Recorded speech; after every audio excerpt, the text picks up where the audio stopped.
Hi everyone, and a really warm welcome to the Learning Journeys podcast from Lacuna Learning. Thank you so much for listening and subscribing, and we just hope you're keeping really well just now. Today, and in what is the Season 2 closer, we are joined by British canoeing podium slalom coach, and I'm delighted to say, my good friend and colleague, Craig Morris. He is a pretty well-known figure within the coaching community, both online and in person, so many of you at home will have come across him one way or another. If you haven't, you've been missing out on some real gold. He is a very humble character, so he won't appreciate me telling you about his credentials and achievements, but I'm going to do it anyway, because that's what we do on a podcast. He is a hugely experienced high-performance coach. Uniquely, Craig has coached right across the pathway from those taking their first strokes in boats to multiple European and world medalists, including 3 Olympians and an Olympic medalist in the first appearance of the women's C1 event in Tokyo earlier this year. I first met Craig at GB Selections in 2018, although he maintains he can't remember our meeting, which I don't know who that says more about, but probably it's not very good for me. He is humble, self-critical, collaborative, hugely creative and pushing boundaries. I just can't wait to get to this conversation, so thank you so much for your time, Craig. Thanks for inviting me, Doug. Given Craig's creativity, this episode is also a bit of an experiment in that the last episode was with the incredible Kimberley Woods, who is one of Craig's athletes. So the idea is to do a bit of a 2 sides of the coin, double hitter type podcast episode. So we'll just see how that goes. I guess out of the conversation with Kim, from the athlete's perspective, I had loads of questions that I wanted to ask her coach and just hear it from both sides. So I hope that it'll kind of feel like a nice 2-parter, but we'll just see how we go. Okay, Mr. Morris, warm-up question. If you could go on an adventure anywhere in the world, who would you go with? What would you do? I would, Doug, take myself to the Trans-Himalayan Highway. It's a rich part of the world. I have a love for mountains. I have a love for Asia. And the length of that expedition is, really inspirational to me. And I hope to do it at one time in my life. And if I may, I would like to transcend this lifetime and take my late grandfather with me to spend 18 months or beyond with him from a position in my life now where I feel I could connect and correspond with him with much more richness than I did as a teenager when he passed would be really fruitful for me. And yeah, I sense he was a thoroughly lovely chap and I have a lot of fond memories of him. So it would be nice to reconnect with him in a space and time where I could do that without any cares in the world, but for that. What a beautiful answer.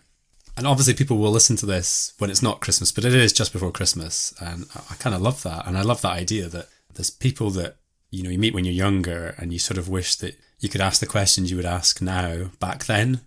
But of course that's not how it goes. But yeah, I love that idea that you would take him on this amazing journey and you'd ask him these wonderful, rich questions that now you've got more life and context to draw upon. I think that's wonderful. Okay. I guess when I had this conversation or a similar conversation with Kim, I got this sense of these 2 lives that were inextricably linked in lots of different ways. But of course you are unique individuals. And so I want to start with you. And we'll get to Kim in a minute. We'll get to her in the same way that she got to you later on in her journey. You are a humble character and you pretend that you didn't do sport at a very high level, which we both know is actually not strictly true. But I'm wondering if you could give us a little bit of a sense of where does sport start for you and where did that lead you? Well, sport is very much not inherent within my immediate family. My parents have a distinct distaste for sport. I grew up, probably as any teenager does, rebelling against that by, having a lust for everything sport, I think, probably with the exception of horse racing, and I don't know why particularly. In terms of canoeing in itself, it was very much a hate of mine for many years as I grew up. So I am a brother to Stuart, 5 years his junior, and he took up canoeing on an Army Open day. We used to go caravanning around the country basically every 6 weeks holidays, great adventures, love it. It's probably where my sense of adventure was born. And ever since he tried it, he loved it. As I now understand, my parents quite rightly didn't want to trek to 2 ends of the country in one weekend and would like to contain the children in one mission. So I was largely sort of dragged into canoeing. Took it up at the age of 5 on Dudley's finest canal network. But not very passionate about it, not really enjoying it. But because I started it young, I had an excellent role model to shadow in my brother in terms of I would just get on a river and follow him around largely. I became quite proficient at canoeing, I guess. Yes, but my heart lied in trying to become a world-class left back with my local football team on a Sunday, which was where my passions lay at the time. Yet here I am many years later, much to my parents' surprise, I'm sure, with canoeing being an integral part of my life and a career path that's led to my financial security as well. So isn't life strange? Oh, it made me smile. I loved that answer of how it all came to be. Yeah, the sense of adventure. I've known you for quite a while, and you do have this real sense of adventure, and therefore you made me wonder about these caravan holidays and so on. Dudley's finest canal network. I'd like that noted in the podcast, please, everybody. And I love that. Came quite proficient, but wanted to be a world-class left back, and it's never too late, right? You can just take that up soon. Sporting journey, high points as an athlete. How would you reflect upon that now? Strong word, high, Doug, for that. High point So for I would you. describe my high point for me. I would describe myself as an enthusiastic paddler, Doug, rather than an athlete or a career, as I made the mistake of labelling it the other day.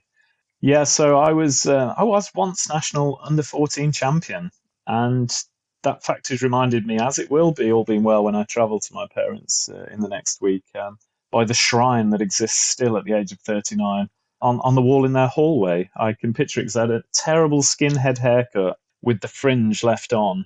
I had one of my middle teeth had fallen out for whatever reason at that age, and I'm about 3 foot high. So yeah, with the shield, the under 14 national champion. So, in terms of competencies and forecasting my progression at that stage, I was in the box seat. But yes, it never materialised much beyond that, largely due to my own uptake and my own kind of passion and intentions within the sport, of which I didn't really know what they are in hindsight until many years later. But yeah, I carried on paddling a little bit. I moved to Nottingham with my now wife and mother of my children. And yeah, she's very career driven. I was kind of, struggling to know what to do academically, but did a business degree whilst trying to train. Found it very difficult to motivate myself to get out of bed in the morning, as she came in from nights at the end of her degree when she was practicing. So yeah, it kind of petered out a little bit. I got a little shoulder injury at 23, and I started to overlap with coaching, which is probably the next chapter that we may go into. So yeah, retired, if that is a word I could use. Stopped paddling might be a better phrase, at the age of 23. Yeah, no, listen, as a man who had 2 separate retirements from sport, and I'm sure I'll have another one when I'm allowed to do sport again when my children are slightly older, I get it. That was a career termination or a pausing of sorts, right?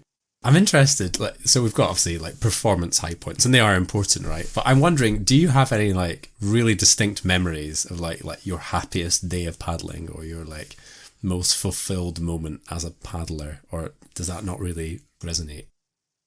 No, it does a few. I can remember the start. I don't know. It's in 1980. What would that be? 1987 when I first went paddling on the Stourbridge Basin in the West Midlands. I don't know how familiar with Newell's model of constraints and its use in sports my father was, but let's say he was, because he used to have me on a bit of string basically attached to the toggle at the front of the boat, and he basically put me in the boat, of which it was up to my armpits. Those who canoed in the 80s, yeah, there was no scaling of equipment in those days for young nippers. And he pushed me out basically. Yeah, when I got too far or a little too adventurous within the boundaries of this basin, he would constrain me by pulling me back a little. So yeah, fond memories of what would have been one of my first times. I can really vividly see my first race as a junior 8 on Ballamill. And I can actually remember the course, which is very bizarre. So some fond memories of my first race, but largely, Doug, my richer memories of paddling reside in running grade 4-ish alpine rivers with my brother and or colleagues, whether that's in the Alps themselves, or I was fortunate enough to safety kayak on the boat of Cozy in Nepal once, with mountains left and right. And yeah, that's my environment. So they would be my richer memories. They're often social occasions in beautiful environments, which is kind of why I enjoy paddling, I think, anyway. Now, people at home won't know, Craig just gave me a huge smile when he talked about... So grade 4 is, for those people who aren't paddlers, quite significant rapids, rapids that you would think about before you went paddling down them. Just got this real warm sense of those days out on the river and smashing it out with your mates and Alps and so on, just beautiful places to go. So, okay, I've got this sense of The enthusiastic paddler. I was laughing to myself. My wife was once asked to describe my dancing when I was a student, and she described it as enthusiastic, which that was the feeling that I had. So I knew a love of paddling, but perhaps not a love of being an athlete is what I heard. Consider yourself lucky, Doug, because my wife would describe my dancing as thoroughly embarrassing. So, well, now that I'm slightly older, I think she would probably agree. Yeah, I mean, in Scotland, we do ceilidh dancing so that men can dance, because you just have to count to 4 most of the time. But anyway, we have digressed onto dancing. Where did coaching start? I guess I'm interested in, and where did that lead you? Coaching found me, to be honest, Doug. In 2005, I was bumbling around after my degree, considering further education, postgraduate. We'd been traveling, my wife and I, in the back of an escort van for 6 weeks around Europe, which was kind of the cementing of our relationship, really. I think if you can survive 6 weeks in the back of an escort van, then for a woman who has no desire or no experience of camping or slumming it's almost like a rite of passage, if I may be so bold to suggest. So at that time when I came back considering my options, a guy called Alan Edge, who's a prominent figure in canoe slalom over the years, lovely chap, it was the coach developer with what was the BCU, British Canoe Union at the time, and effectively kind of just noticed me wandering and said, do you want to do a bit of coaching, help you get through your rewards, etc. So very much it was like, as my mom often reminded me throughout the preceding 15 years, I get that you're enjoying coaching, but it is still a hobby. So when will you get a career? And that was very much the intention at the time. The pathway for coaching within the world or specifically within the UK for canoe slalom was non-existent really at the time as a career choice. But getting into it at that time was definitely a fortunate and lucky step in that I guess it became a career pathway from there. And I was very fortunate enough to be in the right place at the right time on many occasions to have what on paper looks like quite a very linear progression through coaching from beginner level to the level that I'm fortunate enough to work now. I smiled at what your mum said, which is when you're going to get, you said a job, not a proper job. My mother would definitely have said proper job. It's just a hobby, right? And even now working in sport, people are like, really? You work in sport? And yeah, I describe myself as a professional tracksuit wearer because that ultimately is what we do, but it's brilliant. But yeah, I guess I hadn't really appreciated that at one point there wasn't this fairly well-defined, well-trodden path that people now tread. You had to, I guess, carve your own way a little bit. Yeah, I'm just interested that like almost broken road, that like rough road that you took into coaching. What do you think that gave you that perhaps coaches coming through these days might not get so much of? I've thought about this a lot. I think I wasn't coached, or I never would consider myself to have had consistent or regular coaching as a paddler. So my framework or intention my model of paddling was very much from my experience in relationship to my brother and my own paddling. Therefore, when I got into coaching, I often describe it as having a blank canvas, which has its pros and also has its challenges as well, in that, I had to go and learn things. Yeah, I didn't really have a step up in any aspect of the coaching sort of complexity to understand where I should start. So it's rich in that every mistake was an excellent mistake and one with good intention. And I was fortunate enough to have a couple of people around me who were shrewd enough to give me the freedom to explore whilst operating with some boundaries to enable me to grow in certain areas and to guide my search space a little bit. But I think the richest experience really was that I didn't know what I didn't know, and therefore exploring and being creative was what I had to do, because I didn't have a clue what coaching was. And by the way, for the preceding 10 years, I probably still didn't have a clue what coaching was, which is quite amusing and slightly uneasy at the same time. So really blank canvas. And we are given a lot of freedom in our sport to coach how we want to coach, I think, which we might touch on later, which comes with rich invitations, but also can be challenging at times because you can feel quite alone in your practice, and it's not that big a sport that you can really connect with companions for learning and safe spaces. It is more so now than it was as a young 23-year-old I stepped into this scary world of coaching. It's totally fascinating. I suppose now with lottery funding and everything else, particularly in the UK, it feels like a really robust, mature system. But of course, it's actually relatively recent that was the case, and we had performance programs and pathways and all this kind of stuff. You made me think about my own work as a coach developer, and just now an increasingly recognised thing.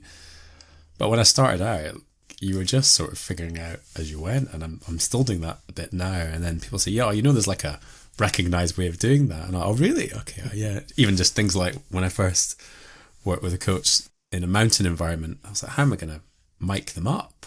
It's like -12 and stuff, and I had like this massive set of radios, and I managed to like duct tape them up so it was on like constant transmit so that I could hear the coach, and that worked all right. Actually, it wasn't. I would now do it in a much more efficient way, but at the time we didn't know, right, with this blank, like you said, this blank canvas. And so that beautiful term you used there, which I love, which was every mistake was an excellent mistake. And I think sometimes we go, oh, I really made a mess of that, and we kind of think of that in quite a negative way, but actually what you're saying is actually they were excellent mistakes, because they led us to be the people we are, so that when we had athletes that were ready to be developed and ready to be worked with, we were in a really good place to work with them. Which I suppose allows me to segue a little bit into the wonderful Kimberley Woods. She told me I had to write her name down as Kimberley, but she doesn't mind being referred to as Kim. So I'm just giving her some respect there. Could you tell me, like, because I've got this parallel journey of you as this like sort of budget and Scarper coach to begin with, becoming this increasingly professionalized, sophisticated coach in the way you thought about what you do. And Kim, who this journey, I got this sense of this precociously talented athlete who came like bursting into performance programs. Can you remember her first day? Can you remember her arriving in your group and what that was like? Yeah, it's been a rich journey with that young lady, and you're right, she's fabulous. And a lot of my progression as a coach I owe to the fortune of having worked with the people, fabulous people that I have worked with and do work with. Every one of them has contributed richly, and she would play a big part in that. So I picked up Kimberley, I'm trying to remember now, it's about, I think the winter of 2011 was the first time we worked together. And you're right, she was already an established junior team paddler, punching in finals. This short, unassuming little girl on the river who had a really rich, quite feisty, competitive personality that I hadn't really had the fortune to know at that point in time. We were operating under a class system at the time, and by that I mean class and gender. So we had women's coaches in one discipline, men's coaches in another, and I was the women's coach at the time. So you kind of had a line of sight on those coming through as to who might come into your environment and who hopefully would invite you on their journey of support to work with them. And Kimberley was one, which was really exciting for me because, she'd been paddling a very long time, even at that age, when she came in at about 16, 17, I think, to work with myself. Yeah, had whitewater skills that far superseded anything I'd ever managed to get done in my own paddling. So it was quite an exciting opportunity. And at those times, she would travel up with her grandparents from Rugby like once a week to Nottingham, to stay over in the caravan, and then to do day and a half, 2 days around her schooling. So a very different environment to obviously seeing her twice a day, every day now. And really a nice sort of family, kind of wanting and trying my best to be invited into the family setup, really, to understand who she was at that time. And work together, to get to where we've got now through lots of ups and downs and everything in between. That's really interesting. But before I dive more into Kim, I've got to ask you a question that just immediately came to me. I was reminded of something that a colleague of mine said to me years ago, Derek O'Riordan, who you probably know quite well. Derek said one of the most significant things that happened in his coaching journey for the better was that for the first time he coached a women's team, coached the women's national team. And he said that fundamentally changed the way he thought about his coaching. That up to that point he was unbelievably technically and tactically knowledgeable, and he thought that would be enough. And then he went to work with these elite women, and suddenly they didn't care how technically and tactically knowledgeable he was. They wanted him to collaborate and work with them, and he did a great job. So he talks about that journey. I'm interested, I guess, when you became lead women's coach or whatever it was called at that time, I'm wondering, was it similar for you? How did that shape the way you thought about your coaching? Yeah, I kind of saw coaching very simply then, and I see it very, very different now. So I remember feeling coerced into a philosophy through various coach development programs, or just because everyone else had one and I should get one. And it's still talked about now. And I approach it with caution, really, because I was kind of very disingenuous in arriving at my first coaching philosophies, in that they were very much to tick off an academic exercise, or feeling like others wanted me to have one, therefore I should have one, without being really attached to the purpose or why I coach the way I coach. So I wasn't ready for that at the time. When I took on the women's role, come about turn. It's interesting you mentioned Derek's statement there. I would probably have spoke very similar some time ago, in that I've spoken with Sophia Jowett at length around this, as to what are the differences of coaching across the genders. And I actually think it boils down to individuality and not stereotypes across gender. Of course, there are some, biological differences, etc., that need to be part of your coaching practice to understand and connect and engage with. Yet, I should preface with, I've worked predominantly with females and only a few males over the years. I do work with one male full time now, and I think it's just very individuals. I have worked with males who wouldn't fit what some might conceive to be the stereotype of a male, i.e. bish bash bosh, tell me what to do. They, for example, Adam, who I work with now, wants me to be a friend above a coach and wants to go on a journey together. So that might not be everyone's stereotype of working with male athletes. And conversely, I've had very different experiences with different female athletes as well. So yeah, I've changed a little bit. I once said I was going to write a book on how to coach female athletes, which was extremely arrogant and extremely naive. I'm so glad I didn't put pen to paper. I mean, hopefully no one would have published it anyway. Yeah, I think it's all about individuality and connecting with people where they're at in their own individual context, and gender is just one small part of that. Yeah, interesting. I thought you might say that, but actually the part I was most interested in was something you said at the start about coaching philosophy, and you talked about it. It wasn't attached to your purpose. It was this sort of statement of stuff, I guess, and things that sound good on a presentation or something. And there's still a bit of that going on in the system, I think. But yeah, I love that idea of just making sure it's attached to your purpose. Well, why are we here and why are we doing what we're doing, and that being perhaps more important. Okay. As people will know who listened to the first podcast or the last podcast, this precocious, wonderful, tough character with amazing whitewater skills had this incredible trajectory through the sport, then went and played American football, injured herself, and then, just talking about purpose, very much lost, I guess, her purpose as a person, as an athlete. She couldn't do what she was doing and really, really, really struggled, which led to some pretty significant mental health struggles.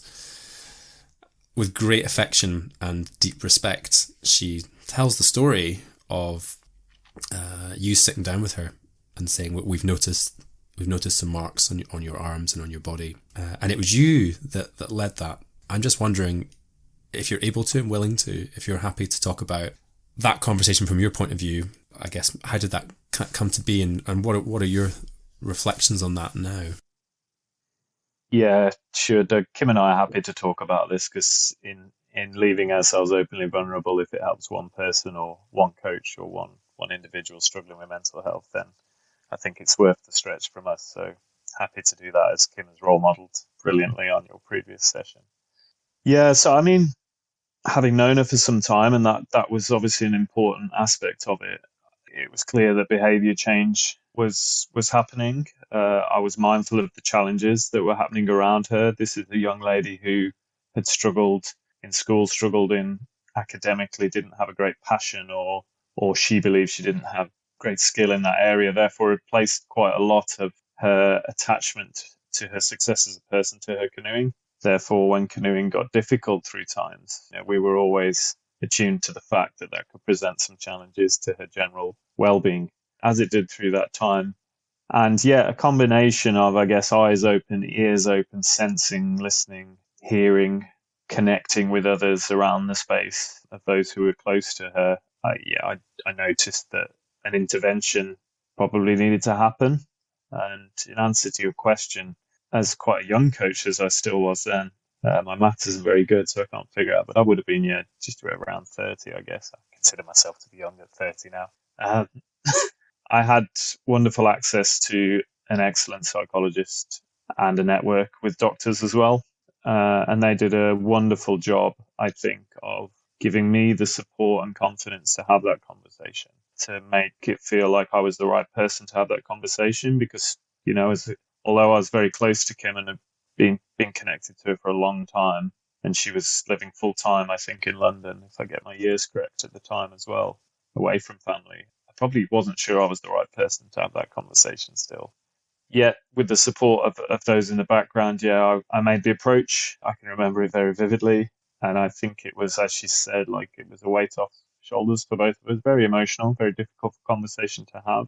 I remember the small details of where I would have it, why I would have it there, what to try and invite an open, honest, and safe space for her to converse. Down to the finest detail of should she be facing a wall or an open room where others could enter, those sort of things. I can remember it really vividly. And yeah, to her credit, something she's found very difficult to that point of talking about emotions and connecting with emotions and making sense of them. And she did that really richly in that conversation and invited me into, I guess, correspondence thereafter with her, and enabled me to invite a further connection beyond my skill set to others, which she brave enough to take. Talks in retrospect or in hindsight now very fondly of taking that leap to do that. Thanks for sharing. Yeah, Kim was really clear with me that exactly as you said there, if this helps one person to get some help, then it's worth the heartache of sharing it, because it's painful, it's hard to hear, right? But yeah, I loved what you said there. Eyes open, ears open, sensing, listening, paying attention, noticing when things change, right? Really important. What I find most fascinating about this story, having had a bit of training in psych, is that even though you have these incredible practitioners all around you, the decision was that the best person out there to have that conversation wasn't the highly qualified doctors and psychiatrists and psychologists, but the coach, the guy who had worked it out as he'd gone along, but the person that she probably trusted the most and the person that it came from. And so rather than them heavy-handed coming with an intervention, they did actually the opposite, was they armed the coach with the skills to step in and have that conversation, perhaps in a more structured, meaningful way than you might have done if you hadn't had that support. And that to me is incredible, actually. And it says a lot about kind of the interdisciplinary nature of the way you certainly like to work. I thought it was incredible to hear that from you. I love that statement. I wasn't sure I was the right person to have that conversation. You have definitely been there times in my life and in my career as well, when you wonder, maybe must be somebody else more qualified and more competent than me, right? It must be anyone available. And it turns out sometimes you are the right person at that time. So you reached out, you did it in the best way you possibly could. I was going to say the right way, but I don't think there is a right way here. And she got some help from people who really could help her. What was her journey back into training and sport and so on after she had some treatment like from a coaching point of view?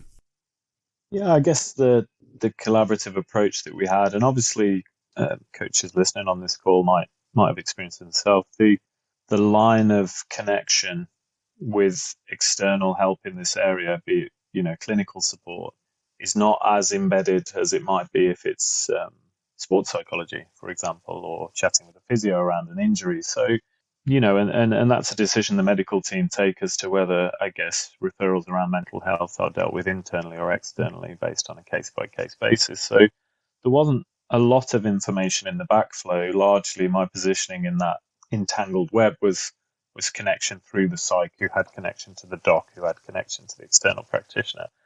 What we did with Kim was, firstly, listen to what she wanted and needed, rather than impose or prescribe a return to paddling. So actually, as it was, she didn't stop training at all through that period, as I recall it.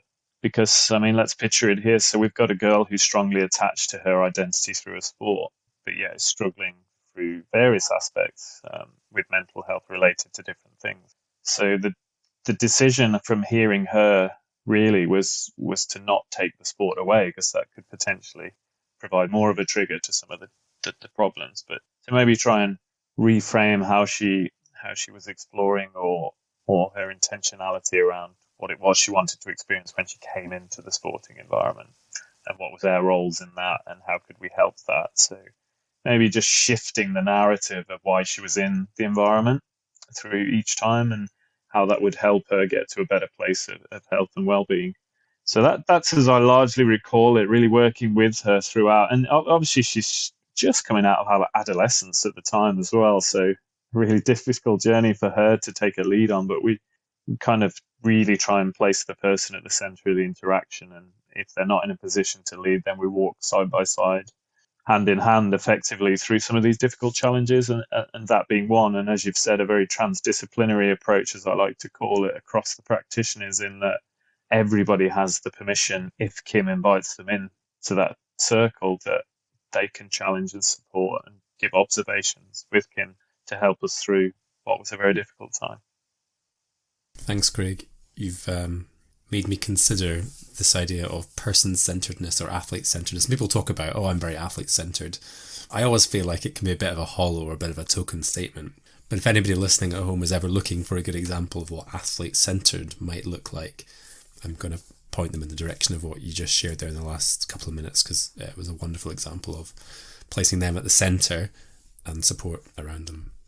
You've also made me consider very carefully the fact that not only was that pretty effectively handled and she was well supported, given a really good return to sport, it also seemed to, and certainly from the conversation with Kim, almost strengthen or bolster your relationship, which meant that when she was then a couple of years down the line and doing a bit better and wanting to qualify for the Tokyo Games, she tells the story that going into that Tokyo qualification season, as it was intended to be before COVID arrived, you guys had a bit of a difficult conversation, and she described it as basically we both needed to stop butting heads so much. And she talked about this conversation where you had this real honesty, candor about where we were at, what we were doing, and how we were going to work together. I wonder if you could offer your side of the story on that conversation. Yeah, I can. I'm smiling because her confidence and strength of character to challenge me on my coaching practice or our interaction has been a significant part of my development as a coach. And I'm very thankful that she was brave and bold enough. And hopefully I played some small part in creating an environment where the coach can be challenged and the practices can be challenged. And that is, I guess, epitomizing hopefully a person-centered approach. Yeah, she quite rightly pushed back hard on her struggles with her experience of practice or racing, and how my interactions with her were not augmenting her experience of that, but actually were being a limiting factor, or, as I would describe it, providing additional sources of information that weren't allowing her to authentically interact with the environment of the race. An example being that, I'd spent many years kind of deconstructing technique into its parts and trying to put them back together, and had a very artistic model. Yes, you could angle creativity into that, but there wasn't much room for creativity at the time. It was an artistic model of how canoe slalom should look as an efficient swan-like performance, elegant on the top, legs flapping hard underneath, under the surface of the water. And what that led to, and she would have been amongst others to feedback to me on this, was that effectively they were navigating gates with a model of performance that I was trying to bestow upon them in their heads. So a particular stroke, they were on significant runs. I often cite Kim as feeding back after an under-23 final at a World Championships, saying, when we were watching the video, I knew you'd hate that stroke. I thought when I went around the gate, Craig's going to hate that stroke. And that was quite a jolt moment for me. Not necessarily in the moment, because I was like, yeah, you're right, I did. That was nice. It satisfied my ego. But over time, I came to realize that I was adding in non-specifying or non-useful information from which to act in a very dynamic environment, which is canoe slalom.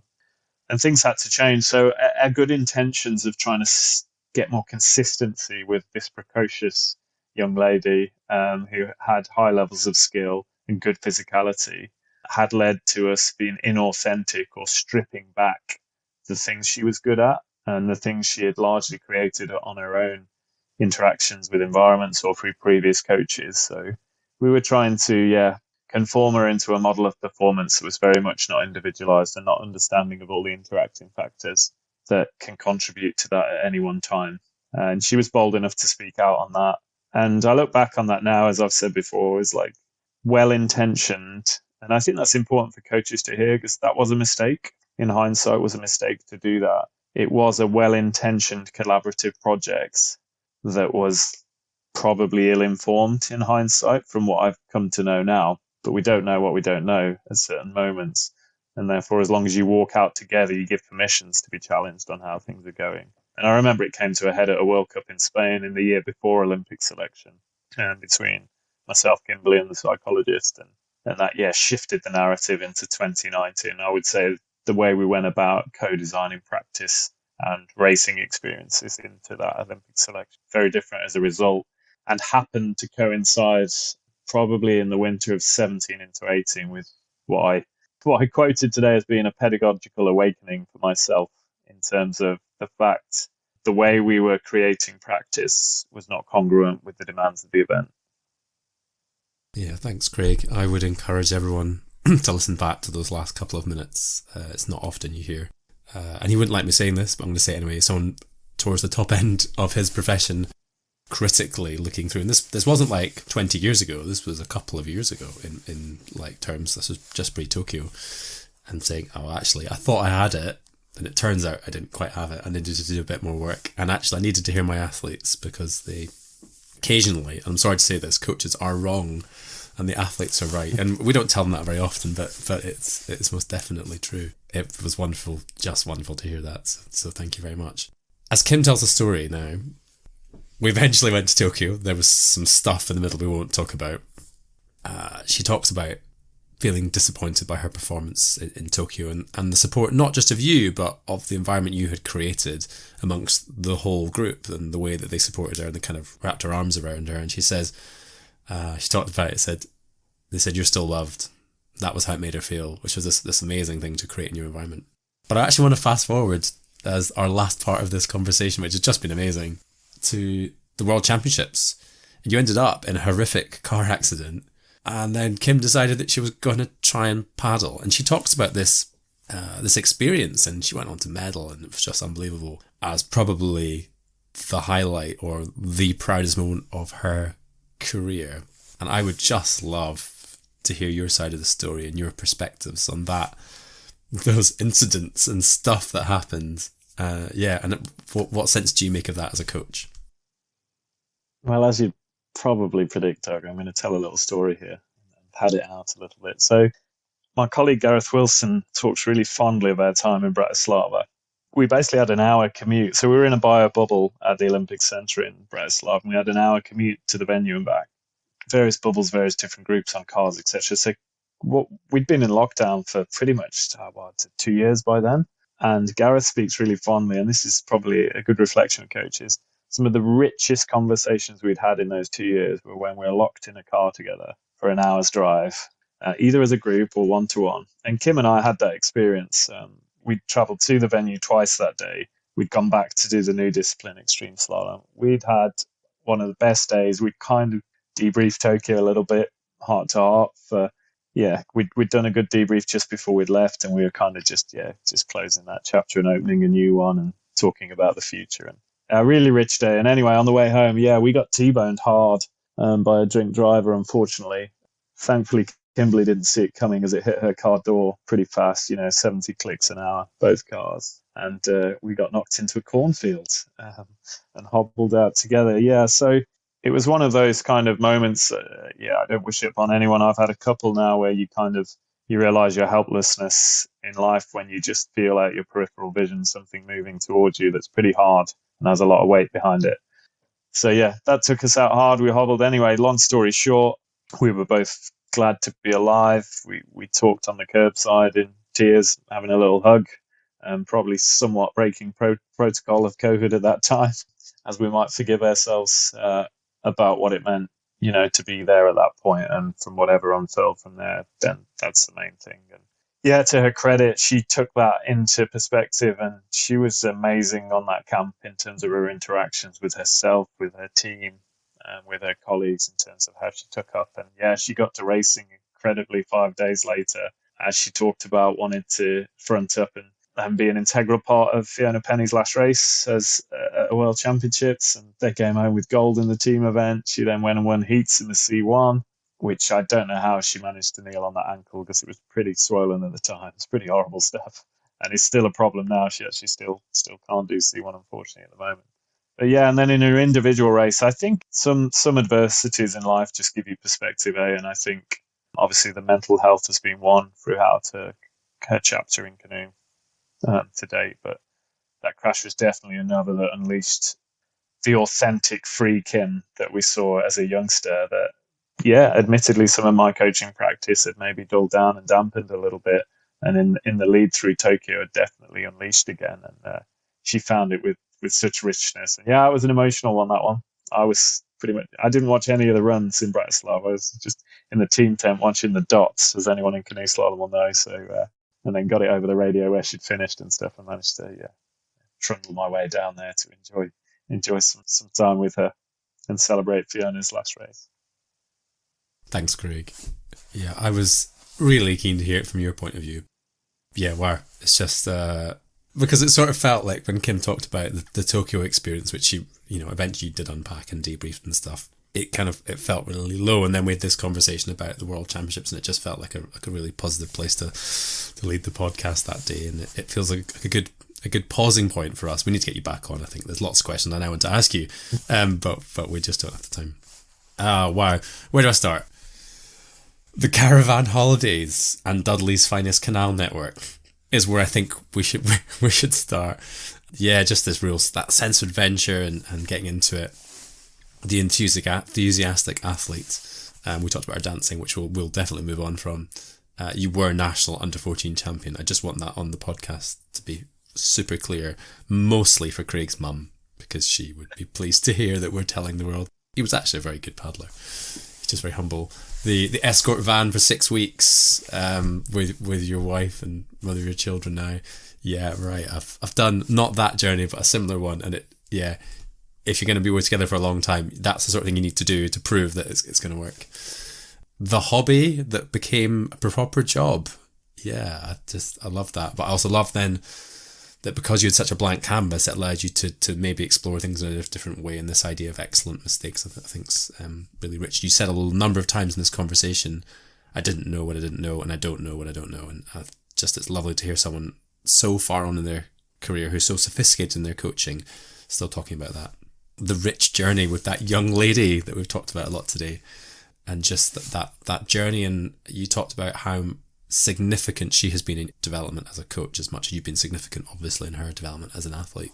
And then the way you went around that incredibly difficult conversation around self-harming and the support that you got, and the way you very much placed her at the centre of that, which was very congruent with who you are as a coach and what you believed. And anybody listening at home, if you feel like you can't have those conversations, it's much better to have it than wish you'd had it. I think that would be the message to go away with. Yeah, and just finishing on that thing you said at the end there, some adversities in life just give you perspective. And I think we unleashed the authentic free Kim, which came from a very, very, very, very skillful coach. Folks, you need to keep an eye on Craig. We haven't had a chance to chat about today. Go to his Twitter profile and look at his work with the challenge cards. This is for another day entirely, a whole other conversation, but you need to check it out. He's done some incredible work there, so do that. Craig, people are going to want to chat to you, going to want to pick your brains on all sorts of things in that journey. Where can they keep a tab on what you're up to and ask you questions? Two main areas, Doug, as you've touched on. Yeah, I'm reasonably lively on Twitter at @MorrisCraig_, and I'm on LinkedIn at Craig Morris. Those are probably the best two platforms to reach out. There you go, folks. I will put a whole bunch of links in the podcast description to Craig and all the things that he's up to. If you're ever interested in a real good coaching conversation, he's always up for it.